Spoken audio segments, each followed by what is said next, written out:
Hello students, good morning to all of you and also your happy family. Dear students, you are most welcome at my YouTube channel Expert Education by AK Singh. Dear students, first of all I shall give a lot of thanks to all of you for watch my videos and share it among your friend circle. Dear students, today I am going to teach you next part या rest part of narration. But before it, I will something about the topics which has been completed by me.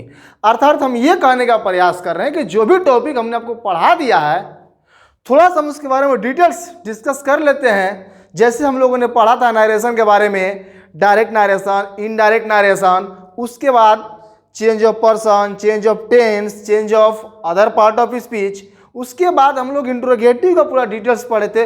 Of imperative भी हमने बताया था आपको कि अगर आदेशात्मक वाक्य रहे तो उसका नरेशन कैसे बनाते हैं, कब ऑर्डर लगाते हैं, कब एडवाइस लगाते हैं, कब आस्क लगाते हैं। इन सारे वर्ड्स को हमने आपको डिटेल्स बताया था और आज आपको हम बताएंगे rule for let and let's type sentence. अर्थात आज हम आपको यह बताएंगे कि यदि इन्वर्टेड कोमा के अंदर दिया गया वाक्य लेट या लेट्स से स्टार्ट किया गया हो तो उसका हम इनडायरेक्ट नरेशन कैसे बनाएंगे। लेकिन इससे पहले आई होप टू एवरीवन, हम आपसे उम्मीद रखते हैं कि अपने माइंड को कंसंट्रेट कर लीजिए, स्थिर कर लीजिए और पूरा वीडियो देखने का प्रयास कीजिए और हो सके तो अपने पास एक कलम और कॉपी ले करके बैठिए और जहां भी डाउट हो आप क्लियर करते चलिए। ओके, तो देखिए सबसे पहली बात आप क्वेश्चन करेंगे सर ये दो लेट और लेट्स क्यों, क्या दोनों अलग अलग पर जाती है, अलग अलग मैटर है? तो ऐसा नहीं है, ये दोनों दो सेंस को देता है। जैसे एक क्या देता है, एक बोलता है लेट मी प्ले बॉल, एक ये बोलता है लेट मी प्ले बॉल, मुझे गेंद खेलने दो। यहां पर बोला जाता है कि लेट मी प्ले बॉल, मुझे गेंद खेलने दो, मतलब तुम मुझे गेंद खेलने दो। यहां पर समथिंग इच्छा की भाव निकल रहा है, चाहत की भाव निकल रही, भैया थोड़ा सा गेंद खेलने दो, या सर थोड़ा सा क्लास चला दीजिए, बड़ी हम लोग कोरोना में आराम कर लिए, कुछ स्टार्ट कर दीजिए। ये इच्छा को व्यक्त किया जा रहा है। तो ऐसे सेंटेंसेस को हम लोग लेट मी और इच्छा का भाव निकल रहा है। इसलिए आपको ये क्लियर हो गया कि जब भी हम इसका इनडायरेक्ट नरेशन बनाएंगे तो इसमें कहीं ना कहीं विश का हेल्प लिया जाएगा। बोलिए, एनी डाउट? फर्स्ट पॉइंट आप क्लियर समझ चुके होंगे। हाँ, इसमें है कि लेट के बाद यहां पर डिफरेंट ऑब्जेक्टिव केस हो सकता है। जैसे मी भी हो सकता है, लेट हिम भी हो सकता है, लेट देम भी हो सकता है, लेट यू भी हो सकता है। लेकिन लेट यू तो नहीं होगा, लेकिन अस को छोड़ाकर कुछ भी हो सकता है। लेट महेश भी हो सकता है, जैसे let Mahesh go to village, Mahesh को गांव जाने दो। तो एक कंडीशन है हुआ लेट के बाद कोई भी ऑब्जेक्टिव केस हो, इसलिए इसको हम बोलते हैं लेट टाइप का सेंटेंस। और एक होता है लेट्स। लेट्स दूसरा पॉइंट का अगर हम बात करें तो ये होता है लेट्स प्ले बॉल, ये होता है लेट्स प्ले बॉल, मतलब कि चलो गेंद खेलने चलें, या चलो गेंद खेलें, चलो गेंद खेलें, या let's go to play ball, आप ये भी बोल सकते हैं let's go to play ball, चलो गेंद खेलने चले। तो अब आपके सामने there are two question, what is the difference between example number first and example number second. तो आप बोलिए कि सर लेट और लेट्स में क्या अंतर है। तो जो लेट का सेंटेंस है इसमें विश का भाव निकलता है और जो लेट्स का सेंटेंस होता है इसमें सजेशन का भाव निकलता है या प्रपोज का भाव निकलता है। क्यों? इसमें सुझाव या प्रस्ताव होता है। किसमें? लेट्स वाला सेंटेंस में। जैसे लेट्स गो टू विलेज, मतलब चलो गांव चलें, वो चलो गांव चले मतलब का हम एक सुझाव दे रहे हैं, अपना एक प्रस्ताव रख रहे हैं। Let's go to see the movie, चलो मूवी देखने चले, तो ये हमने अपना सुझाव रखा, प्रस्ताव रखा। तो इससे एक कंक्लूजन निकल जाता है कि अगर सुझाव या प्रस्ताव अर्थात अगर लेट्स ले सेंटेंस स्टार्ट किया गया हो तो इसका इनडायरेक्ट नरेशन बनाते समय सजेस्टेड का सहारा लिया जाता है या प्रपोज का भी सहारा लिया जाता है। कब? जब लेट्स से स्टार्ट किया गया हो तब। एक बार लेट्स में का ऑब्जेक्टिव केस अस होता है और अस का कर्ता क्या होता है? वी, क्योंकि अस को ही वी को ही अस में परिवर्तित किया गया है। तो अब आप दोनों पॉइंट बेहतरीन तरीका से समझ चुके होंगे कि लेट क्या होता है और लेट्स क्या होता है। तो लेट मी प्ले बॉल, मुझे गेंद खेलने दो, let him go to a school, उसे विद्यालय जाने दो, और let's go to a school, चलो विद्यालय चले। ये जो मैटर है इसमें सुझाव का बात है और जो लेट मी है उसमें चाहत या इच्छा की बात है। इसलिए दो डिफरेंट सेंटेंस है। तो अब ऐसा सेंटेंस रहेगा इन्वर्टेड कोमा के अंदर, तो नारेशन कैसे बनाएंगे अब समझने का प्रयास कीजिए। बोलिए यहां तक एनी डाउट, एनी प्रॉब्लम? अब देखिए आते हम रूल पर। यदि लेट के बाद, ध्यान सुनिएगा, यदि लेट के बाद अस का प्रयोग किया गया हो, मतलब लेट्स का प्रयोग किया गया हो, लेट के बाद अस, मतलब हम लिख सकते हैं लेट प्लस अस बराबर लेट्स। इसमें बोलिए, तो वही नियम बोल रहा है कि यदि लेट के बाद अस का प्रयोग किया गया हो तो रिपोर्टिंग वर्ब सेड को, रिपोर्टिंग वर्ब सेड को, जैसे यहां हमने क्या लिखा? ही सेड, ध्यान दीजिएगा, हमने क्या लिखा? He said. तो रिपोर्टिंग वर्ब सेड को प्रपोज्ड टू या सजेस्टेड में परिवर्तित कर दिया जाता है। बोलिए एनी डाउट? एक बात, प्रपोज के साथ टू लगाएंगे कब? जब इसके बाद किसी न किसी ऑब्जेक्टिव केस का प्रयोग करना हो तब। जैसे ही प्रपोज्ड टू मी, लेकिन अगर ऑब्जेक्टिव केस नहीं है तो टू लगाने की जरूरत नहीं है। लेकिन अगर सजेस्टेड से बनाते हैं तो अगर ऑब्जेक्टिव केस रहेगा उसके बाद भी सजेस्टेड के बाद किसी भी प्रीपोजिशन का प्रयोग करने की जरूरत नहीं है, में परिवर्तित कर दिया जाता है। तो बोलिए यहां तक का पॉइंट, एनी डाउट? अर्थात ये पॉइंट आपसे ये कहने का प्रयास कर रहा है कि अगर इन्वर्टेड कोमा के अंदर दिए गए वाक्य को लेट्स से स्टार्ट किया गया हो तो स्थिति के अनुसार सेड को प्रपोज्ड टू या सजेस्टेड में परिवर्तित कर दिया जाता है। अगर ऑब्जेक्टिव केस मतलब ही सेड टू मी तो प्रपोज टू लिखेंगे, लेकिन मी ऑब्जेक्टिव केस नहीं है तो प्रीपोजिशन टू लगाने की जरूरत नहीं है। और सजेस्टेड का भी प्रयोग किया सकते हैं, दोनों का अर्थ होता है सुझाव देना या प्रस्ताव रखना।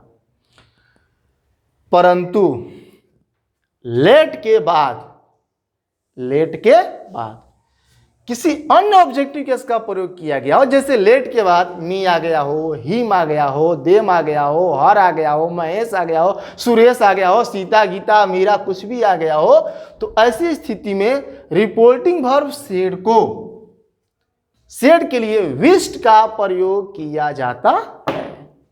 बोलिए अब तो कोई डाउट नहीं होगा, क्लियर और कंफर्म समझ में आ चुका होगा कि अगर लेट के बाद डिफरेंट ऑब्जेक्टिव केस हो तो हम सेड के लिए विश का प्रयोग करेंगे, परंतु लेट्स का प्रयोग किया गया हो तो सेड के लिए हम प्रपोज टू या सजेस्टेड का प्रयोग कर सकते हैं। दोनों में से हम किसी का भी प्रयोग कर सकते हैं, इसमें कोई प्रॉब्लम नहीं है। तो बोले यहां तक, any doubt? Rule number 1 is clear, nice. अब हम देखते हैं रूल नंबर 2।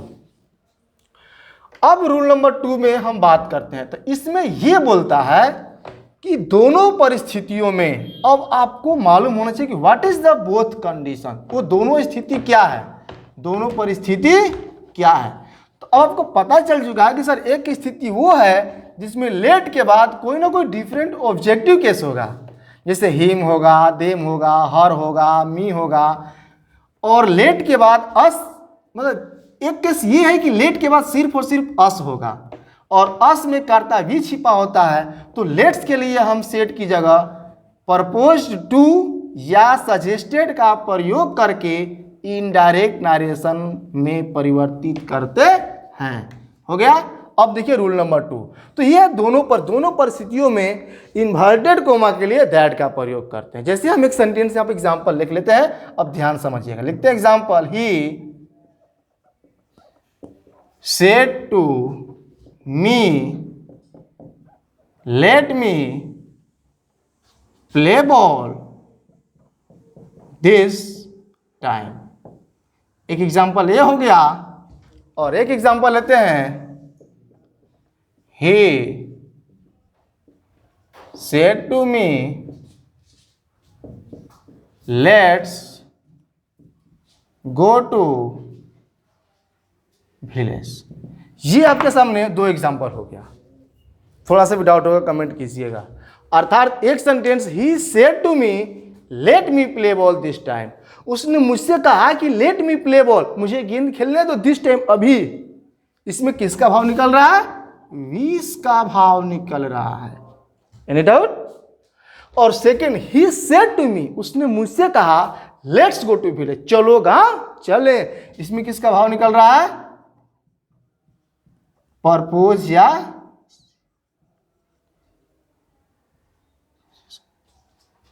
प्रपोज या सजेशन का भाव निकल रहा है। सजेशन। तो ये प्रपोज सजेशन लगाएंगे कब? जब लेट्स से स्टार्ट होगा। कब? जैसे ही सेड टू, उसने मुझसे कहा लेट्स गो टू, चलो गांव चलें, वो हमको सुझाव दे रहा है या प्रस्ताव रख रहा है। हाँ, लेकिन कंडीशन की जब प्रपोज के बाद ऑब्जेक्टिव केस हो तो हम किसका प्रयोग करेंगे? टू का। बोले यहां तक? Any doubt? ये था रूल नंबर 1। अब देखिए रूल नंबर 2। दोनों परिस्थिति में इन्वर्टेड कोमा के लिए दैट का प्रयोग करते हैं। तब हम बनाते हैं पहला को, he wished me inverted coma के लिए दैट। बोलिए एनी डाउट? या अगर हम एग्जांपल नंबर 2 को सोल्व करें तो ही प्रपोज टू मी दैट। बोलिए यहां तक कोई दिक्कत? Any problem? नाइस। अब हम आते हैं रूल नंबर 3 पे। उसके बाद, किसके बाद? दैट लिखने के बाद। उसके बाद दिए गए ऑब्जेक्टिव केस को, दिए गए ऑब्जेक्टिव केस का ऑब्जेक्टिव केस दिया है तो हाँ दिया है, यहां पर मी दिया है और यहां पर अस दिया है। लेट्स का मतलब लेट प्लस अस ऑब्जेक्टिव केस है। तो दिए गए ऑब्जेक्टिव केस को उसके बाद दिए गए ऑब्जेक्टिव केस को सब्जेक्टिव केस में, किसमें? सब्जेक्टिव केस में। मतलब कि जो ऑब्जेक्टिव केस दिया है उसको हम बदलेंगे किसमें? सब्जेक्टिव केस में। किसमें बदलेंगे? सब्जेक्टिव केस में। पूर्व नियम को पालन करते, लेकिन हाँ अपने पूर्व नियम को पालन करेंगे। पूर्व नियम मतलब का? चेंज ऑफ पर्सन, केस को देखते हुए। तो जैसे यहां पर मी था तो मी का सब्जेक्टिव केस क्या होगा? आई। यहां पर अस था, अस का सब्जेक्टिव केस क्या होगा? वी। यहां पर मी था तो मी का सब्जेक्टिव केस आई, और यहां पर अस था तो अस का सब्जेक्टिव केस वी। तो यह रूल नंबर 2 बोल रहा है कि सब्जेक्टिव केस में बदलेंगे, बदल लिए, लेकिन पूर्व नियम को पालन करेंगे। और पूर्व नियम बोलता है कि I first person change reporting verb subject, और दैट के बाद हो जाएगा ही। बोलिए एनी डाउट? Any problem? कितना आसान है, नहीं लग रहा है कितना आसान है? रे सर इतना आसान, हम लोग लग लेट है, लेट से बहुत बड़ा नियम लगाना पड़ेगा। कुछ नहीं है, थोड़ा सा केवल ध्यान देना है। अर्थात लेट के बाद मी था, मी को हमने आई में बदला, फर्स्ट पर्सन चेंज रिपोर्टिंग और सब्जेक्ट करता हो गया ही। अब बात करते हैं लेट्स का। अस का क्या बना? वी। वी कौन पर्सन है? First person. तो क्या लगता है? फर्स्ट पर्सन हमारा क्या है? फर्स्ट पर्सन चेंज रिपोर्टिंग और सब्जेक्ट ही है, तो हम ही लिखें? बेशक ही लिखेंगे, लेकिन ये क्या हो जाएगा? गलत। अब सर गलत कैसे हो गया? तो गलत इसलिए होगा कि जो वी है वो बहुवचन में है। प्लूरल नंबर में आपको पता होगा कि आई सिंगुलर होता है और वी प्लूरल होता है। तो वी जो प्लूरल है तो हम ही का प्लूरल लिखेंगे, और ही का प्लूरल क्या होगा? दे होगा। क्या होगा? दे। बोलिए यहां तक ही कहां से आया? Any doubt? विश्ड कहां से आया? Any doubt? मी कहां से आया? Any doubt? दैट कहाँ से आया और ही कहाँ से आया? कोई प्रॉब्लम? उस इसमें ही कहाँ से आया, प्रपोज टू कहाँ से आ गया? आपके सर हम यहाँ पर सजेस्टेड नहीं रख सकते हैं तो शौक से रख सकते हैं। और अगर आपके मतलब खाने वाला खदोना में दो चार को छेना होना पड़ गया है, सर एक आदमी को गुल जामुन नहीं दे सकते यार भैया, दे सकते हो और ही हो तो ला सकते हो, उस समय कोई दिक्कत परेशानी नहीं है। लेकिन हाँ, और कोई एक ही आपको ऑप्शन चुनना होगा तो किसी न किसी एक को ही पकड़ना पड़ेगा। वही बात यहाँ पे है, हमने सिर्फ एक का सहारा लिया, प्रपोज टू। आप चाहे तो सजेस्टेड भी लिख सकते हैं। उसके बाद मी कहाँ से आया, दैट कहाँ से आया, अब दे कहाँ से आया, यहाँ तक कोई दिक्कत कोई परेशानी? अर्थात रूल नंबर 2 आप फिनिश कर चुके हैं। रूल नंबर 3 भी आप समझ चुके हैं। अब आते हैं रूल नंबर 4 में। तो रूल नंबर 4 बोलता है कि उसके बाद दोनों स्थिति में, हम बार बार दोनों क्यों बोल रहे हैं, क्योंकि एक लेट का स्थिति है और एक लेट्स का स्थिति है। तो चाहे लेट से स्टार्ट हो चाहे लेट से स्टार्ट हो, दोनों स्थिति में, उसके बाद दोनों स्थिति में सहायक क्रिया, दोनों स्थिति में सहायक क्रिया शुड का प्रयोग करते हैं।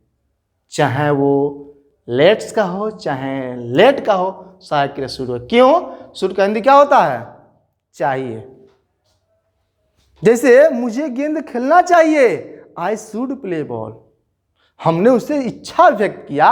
जैसे I said let me play ball, मुझे गेंद खेलने दो, मतलब मुझे गेंद खेलना चाहिए। उसने कहा कि उसे गेंद खेलना चाहिए। यह इनडायरेक्ट नरेशन का भाषा, ठीक।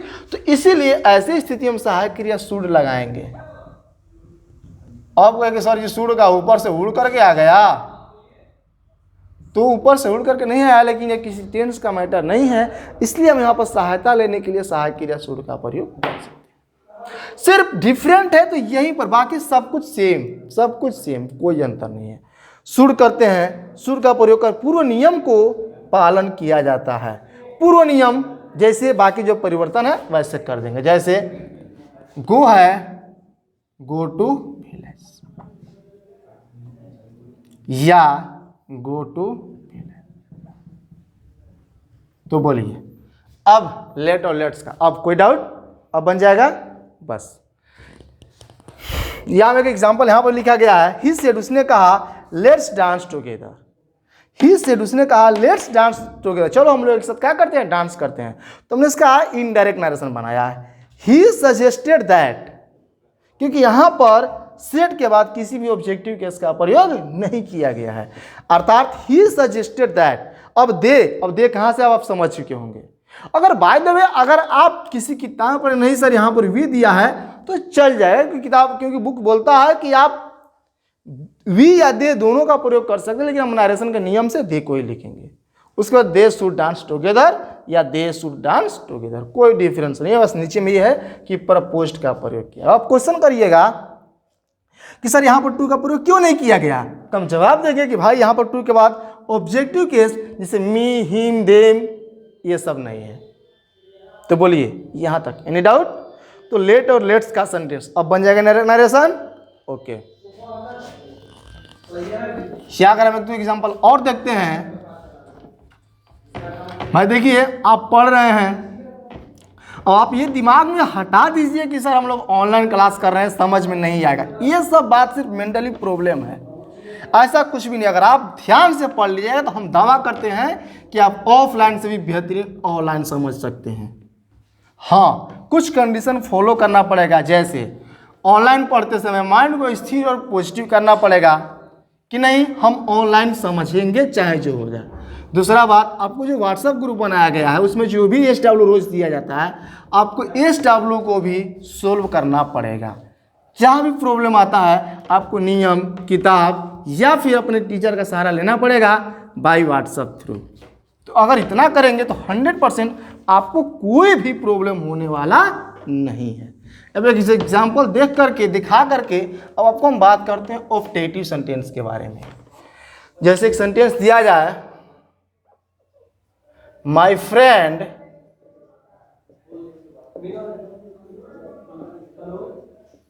said to me let him read. My friend said to me let him read. वो एक बात, हम पिछले सेंटेंस में दिस टाइम लिखे थे, दिस टाइम लिखे थे, ठीक, वहां पर थोड़ा सा हमने बाय मिस्टेक गलती हो गया। आप जब नरेशन बनाइएगा तो दिस को दैट में कन्वर्ट जरूर कर दीजिएगा। ये पहले का नियम है, ये पूर्व नियम है। दिस को दैट में कन्वर्ट करेंगे change of other part of speech के अंतर्गत, तो ये काम कर दीजिएगा, ठीक, कहीं भी आएगा तो। अब हम इसके बात करते हैं, my friend said to me let him read, तो इसका हम नरेशन बनाएंगे, my friend wished me that he should read। अब बोलिए लेट वाला में कोई दिक्कत? My friend wished me that he should read. अगर यही हो जाता let's read, let's go to read, चलो पढ़ने चले। My friend said to me let's go to read, मेरा दोस्त ने मुझसे कहा चलो पढ़ने चले, तो आप इसका बना देते my friend proposed to me. अगर ये ऑब्जेक्टिव केस नहीं रहेगा तो ये लिखने की जरूरत नहीं है। उसके बाद दैट, इन सारी बातों को जस का तस, दैट मतलब यहां से ही शुड रीड, उसे पढ़ना चाहिए। तो बोलिए अब लेट और लेट्स, एनी डाउट? अब हम बात करते हैं ऑप्टेटिव सेंटेंस का। तो अब थोड़ा सा माइंड को स्थिर कर लीजिए और ऑप्टेटिव सेंटेंस से कुछ बारीकियां समझ लीजिए। इसमें कोई विशेष नहीं है, थोड़ा सा केवल ध्यान दे दीजिएगा तो आप ऑप्टेटिव को आसानी से इसका इनडायरेक्ट नरेशन बना सकते हैं। जैसे यहां हम लिखते हैं ऑप्टेटिव सेंटेंस, इसका हिंदी होता है इच्छाबोधक वाक्य, इच्छाबोधक वाक्य। बस आपको हम समथिंग इसका नॉलेज दे देते हैं और कल हम क्या करेंगे, इसका बेसिक रूल बता देंगे। बस थोड़ा समझ लीजिएगा तो ये तो समझ खत्म। जैसे एक सेंटेंस दिया गया है, he said to me may you live long. He said to me may you live long, उसने मुझसे कहा तुम्हारी आयु लंबी हो। थोड़ा समझ लीजिए, अगला जो वीडियो आएगा तो हम सब क्लियर कर देंगे। मेन मैटर ये नहीं है कि सर कैसे, आपका मेन मैटर है कि आप यूट्यूब ऑनलाइन से पढ़ते समय ये फीलिंग ना हो कि सर कुछ बातों को छोड़ रहे हैं या शॉर्ट में पढ़ाने का प्रयास कर रहे हैं। अगर ये ऑफलाइन होता तो हम लोग पूरा डिटेल्स पढ़ता, ऐसा कुछ भी नहीं। इसलिए आप ध्यान से देखिए, he said to me may you live long, उसने मुझसे कहा तुम्हारी आयु लंबी हो। तो कुछ बातें समझ लीजिए। ये ऑप्टेटिव की अगर बात किया जाए तो इसमें टोटल 3 तरह का पार्ट आएंगे। एक ब्लेस, जैसे कोई हमको आशीर्वाद देगा, ब्लेस, जैसे मे यू लिव लॉन्ग, तुम्हारी आयु लंबी हो। मे गॉड ब्लेस यू, भगवान तुम्हारा भला करे। मे कोरोना फिनिश, भगवान करे कि कोरोना क्या हो जाए, खत्म हो जाए। तो ब्लेस। एक आता है कर्स, कर्स में अभिशाप, जैसे मे योर डॉग डाई, तुम्हारा कुत्ता मर जाए। May you fail in the final exam, भगवान कर तुम अंतिम परीक्षा में क्या हो जाओ, गो इन हेल, भाड़ में जाओ। अर्थात कहने का मतलब ये है कि ये कर्स का भाव निकलता है कब, ऑप्टेटिव में। और एक होता है विश, विश मतलब इच्छा को अभिव्यक्त करते हैं। जैसे विश यू हैप्पी जर्नी, तुम्हारा यात्रा मंगलमय हो, कोई दिक्कत वही ट्रेन रुके जहां तुम चाह रहे हो, तुम्हारी यात्रा सुखद हो। तो ऐसी स्थिति में विश का प्रयोग किया जाता है। तो ये 3 तरह का सेंटेंस मिलेंगे कब, जब ऑप्टेटिव का मैटर होगा तब। तो इसका हम इनडायरेक्ट नरेशन कैसे बनाएंगे, तो इनडायरेक्ट नरेशन में एक ही मैटर आएगा, हम यहां पर रख देते हैं क्या, सेड। क्या रख देते हैं, सेड। तो अगर दिए गए वाक्य रिपोर्टेड स्पीच से अगर आशीर्वाद का अर्थ निकलता हो तो ब्लेस का प्रयोग करेंगे। जैसे शेड है, ये V2 है, तो हम शेड को हटाकर क्या लिखेंगे? ब्लेस्ड। अगर यहाँ पर बद्दुआ का अर्थ निकलता है, शराब का अर्थ निकलता है, तो बेशक हम यहाँ पर शेड को हटाकर क्या लगा देते? कर्स्ड। लेकिन अगर इच्छा व्यक्त किया जा रहा है तो हम यहाँ पर क्या लगा देते? विश्ड। ये डिपेंड करता है किस पर? ऐसे वाक्य पर। तो फर्स्ट स्टेप अर्थात ही ब्लेस्ड मी, यहां तक। Any doubt? अब कहिए कि सर इन्वर्टेड कोमा के लिए अब इसमें क्या करें? तो इन्वर्टेड कोमा के लिए हम दैट का प्रयोग करते हैं। आप याद रख लीजिए कि ऑपरेटिव सेंटेंस के वाक्य में इन्वर्टेड कोमा के लिए दैट का प्रयोग किया जाता है। उसके बाद अपना वही सिंपल विशेष नियम, जैसे मे से है तो ये मत समझिए कि सर इंटरोगेटिव है, ऐसा नहीं है। ये मे यू है, मे के बाद क्या करता? इसका अर्थ होता है मे यू लिव लॉन्ग, तुम्हारी आयु लंबी हो। ये ऑप्टेटिव इच्छा बोधक वाक्य है, इसलिए हम you second person change reporting verb object और यहाँ पर लिखेंगे आई। ही ब्लेस्ड मी दैट आई, और मे का हम क्या करेंगे? Might live long, I might live long. तो बोलिए अब एनी डाउट? यही प्रॉब्लम है, लेकिन हम क्या करेंगे? वो विस्तार से बेसिक रूल की तरफ पढ़ाएंगे। आज तक के लिए इतना ही रहने दीजिए, ठीक? अगर आपको कोई भी डाउट हो, कोई भी प्रॉब्लम हो, तो कमेंट बॉक्स में कमेंट जरूर कीजिएगा कि sir here this is my problem, या आप ये वीडियो देखते हैं, आपको वीडियो कैसा लगा इसके बारे में भी आप कमेंट कर सकते हैं। और अगर ये वीडियो आपको अच्छा लगता है तो इसे लाइक जरूर कीजिए, और जहाँ तक हो सके अपने फ्रेंड सर्किल के बारे में अधिक से अधिक शेयर करने का प्रयास कीजिए। और अगर आप फर्स्ट बार हमारे चैनल पर पढ़ाई कर रहे हैं तो कृपया चैनल को सब्सक्राइब कर दीजिएगा, जिसका नाम है expert education by AK Singh. Have a nice day to all of you. That's last.